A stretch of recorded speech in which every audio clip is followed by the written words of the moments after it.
tibia, fibula, interosseous membrane, superior extensor retinaculum, inferior extensor retinaculum, superior peroneal, inferior peroneal retinaculum, then flexor retinaculum. अब tendencies हैं सबसे पहले superior extensor retinaculum के tibialis anterior, deep peroneal nerve, anterior tibial artery, extensor hallucis longus, extensor rhizorum longus.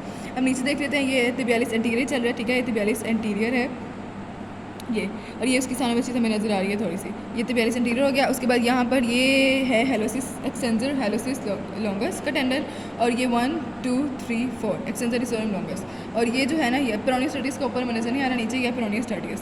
Then ये हो गया हमारे tendencies. उसके बाद यहाँ पे देख लेते हैं पेरोनियल रेटिनाकुलम में जो सुपीरियर होता है वो होता है पेरोनियस ब्रेविस, ये सारा पेरोनियस ब्रेविस चल रहा है ऊपर सुपीरियर वाला, ठीक है, और ये है पेरोनियस लॉन्गस जो नीचे होता है।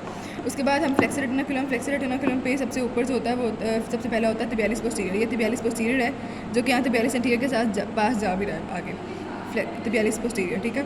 उसके बाद flexor digitorum longus, then posterior tibial artery, then there is tibial nerve, and last one is ये flexor hallucis longus। अब देख लेते हैं नीचे, ये जो मतलब यहाँ पे नीचे क्रॉसिंग होती है इनकी, ये फ्लेक्सर hallucis इधर आ जाता है, ये फ्लेक्सर hallucis ने क्योंकि कहाँ जाना है, हेलेक्स पे जाना है, ये फिर फ्लेक्सर rhizorum longus, ये सारा फ्लेक्सर rhizorum longus चलेगा। उसके बाद ये आर्टरीज और नर्व्स की बाद में बात करते हैं, पहले अब यहीं से देख लेते हैं। ये हो गया टेंडन किसका, फ्लेक्सर hallucis longus का, ये फ्लेक्सर rhizorum longus के 4 टेंडन 1 2 3 4। अब यहाँ पे फ्लेक्सर rhizorum brevis हमें नजर सही है, वो फ्लेक्सर rhizorum brevis नजर नहीं आ रहा, और ये फ्लेक्सर rhizorum longus हो गया। सबसे ऊपर होता है flexor rhizorum brevis, then flexor rhizorum longus, यहाँ brevis नहीं है longus है। उसके बाद ये आ जाएगा, उसके नीचे जो हमारे सपोर्टिंग मसल ऑफ longus होता है वो होता है medial and lateral limb of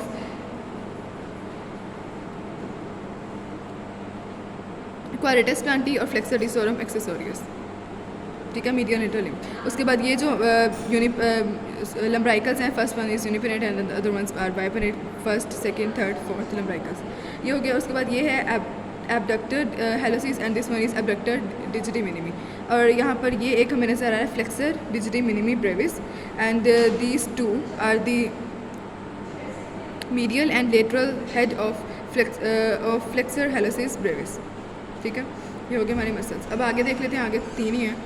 ये जो फर्स्ट फ्लैप होता है सबसे पहला ये होता है एक्सटेंसर हेलोसिस ब्रेविस का, ठीक है, extensor hallucis brevis, then 1 2 3 extensor digitorum brevis, ठीक है, और first second third fourth dorsal interossei, ये हैं डोर्सल इंटरोसाई। देन अब हो गए सारे मसल्स। उसके बाद यहाँ पर एक ये पीछे नज़र आ रहा है जो बड़ी मुश्किल से आ रहा है, transverse head of adductor hallucis, ठीक है, if you can see transverse head of adductor hallucis,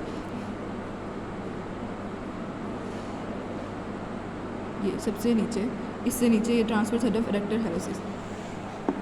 उसके बाद अब हम आर्टरीज की बात कर लेते हैं। आर्टरीज ने एंटीरियर तिबियल आर्टरी जब ये इंफीरियर रेटिनाकुलम के एक्सटेंसर रेटिनाकुलम की जाती है तभी बनती है डोर्सालिस मीडियस आर्टरी, आगे जो डोर्सालिस मीडियस आर्टरी चलेगी, ठीक है।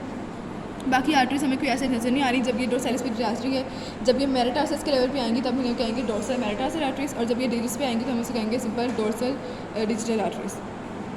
ये सारी डोर्सल डिजिटल आर्टरीज है, इसमें कोई डिटेल में जाने की ज़रूरत ही नहीं है। उसके बाद पीछे आर्टरीज को देख लेते हैं।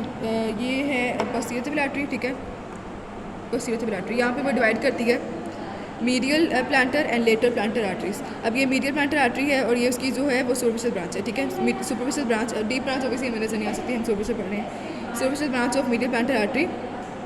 और डिजिस के लेवल पे जब यहाँ पे आएगी ना तो हम इसे कहेंगे प्रॉपर प्लांटर डिजिटल आर्टरी। उसके बाद ये लेटर प्लांटर चल रही है, ठीक है, लेटर प्लांटर आर्टरी, और ये उसकी होती है कौन सी ब्रांच होती है, ये है प्लांटर मेटाटार्सल। जब ये मेटाटार्सल लेवल पे आ जाएगी ना लेटरल प्लांटर तो हम इसे कहेंगे plantar metatarsal artery which is the branch of lateral plantar. और जब ये डिजिस के लेवल पे जो कि नज़र नहीं आ रही है, लेकिन अगर हो तो उसे हम कहेंगे प्रॉपर प्लांटर डिजिटल आर्टरी। बाकी यहाँ पे हमें कोई आर्टरी नज़र आ रही है। उसके बाद नर्व्स देख लेते हैं। ये आ जाएगा डीप पेरोनियल नर्व, ठीक है, डीप पेरोनियल नर्व, और यहाँ पे ये आर्टरीज के साथ बड़ी मुश्किल से जो नज़र आ रही है ये होती है medial branch of deep peroneal nerve, ठीक है। बाकी सारी medial branch of deep peroneal nerve है, और इसमें ना बाकी तो कोई नर्व नज़र आ रही नहीं। बाकी इंपॉर्टेंट बात यह है कि जो यहाँ पर होती है on the adjacent side of hallux and second digit, these are the